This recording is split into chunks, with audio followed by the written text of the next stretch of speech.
Mickey 17, directed by Bong Joon-Ho, the amazing, the wonderful director that we do not deserve, but maybe the one that we've needed all this time. Starring Robert Pattinson, who is also another person in Hollywood who has actually been able to crawl his way out of the typecast. I've really enjoyed many of the films he's been in. I love all of his stupid accents he's been trying out, especially in this movie. It was a delusion that would have kept him from saving us.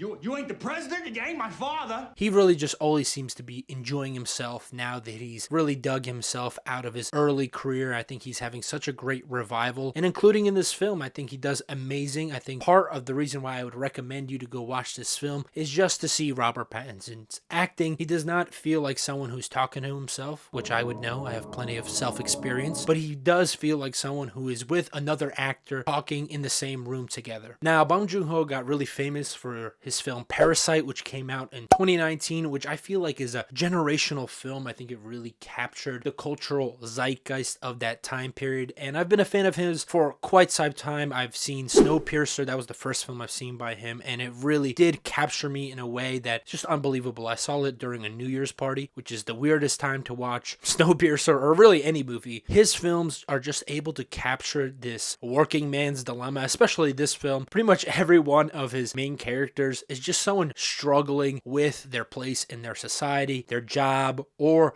their role that they've kind of garnered in their life. And this role that Robert Pattinson plays as Mickey is no exception to that, and that is one of the major themes about this film, is how the working man, working person, whatever you want to say, is treated in society, how often the people at the bottom are treated as expendables and just kind of shrugged off by people from the top. Bong Joon-Ho also is amazing at doing setting and tone. Placement of this ship when it comes to the set design is just fantastic. It doesn't have that super clean look like some films from the 70s and 80s when it comes to sci-fi, nor does it have that dirty grittiness like maybe Blade Runner or some of the Alien films. The whole ship kind of just feels like the back of a restaurant or the hidden curtain behind some kind of business, and it strikes just this perfect livableness. And in true fashion to how he likes to write his stories, there is so much tonal shift in this movie. It is a dark comedy. It's not fun for the whole family, but I definitely enjoyed myself. I definitely caught myself laughing,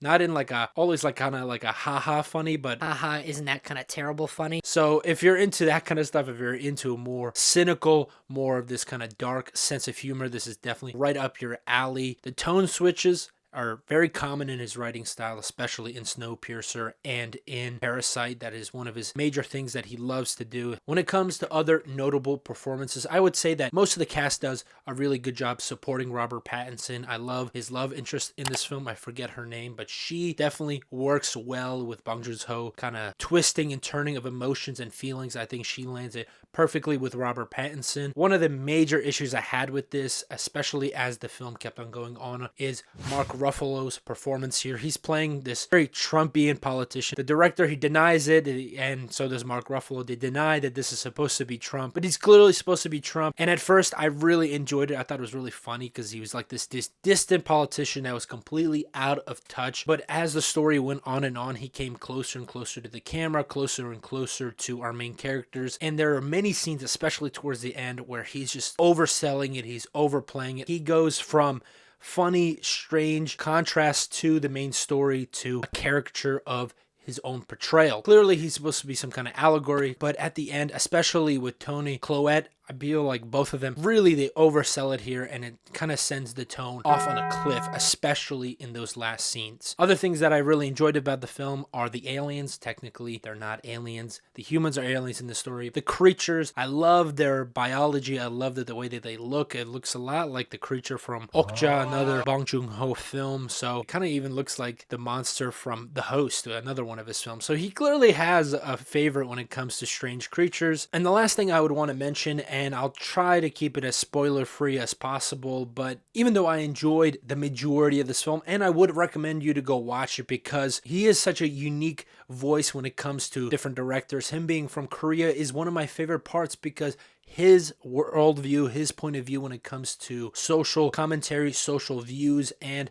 his type of culture seeps into his work. My critique of this film is that the ending feels very American. Now, that might be a little bit rough to say. I want to chalk it up to the reshoots and the edits and the fact that they had to shorten this film. But the ending of this film feels very different from Bong Joon-ho's typical kind of ending. And without spoiling it, I don't want to mention what kind of typical ending he usually has. But this really had me scratching my head at the end because I was really confused on what he was trying to say here, because it is just so different from his other films. Maybe I need to rewatch it. Maybe one or two rewatches would come together the whole theme of the story. Overall, I'm not sure what to give this film. I usually can come out of a movie and tell you exactly what I think, and if it does change, it only goes up 1 or 2 points for me.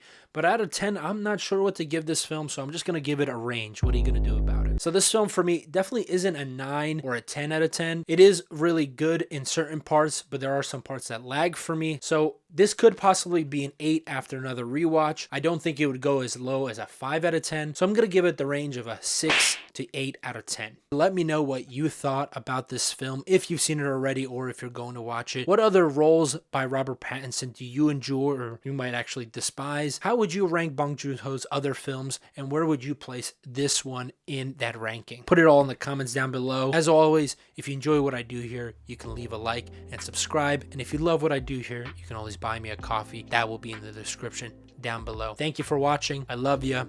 Godspeed.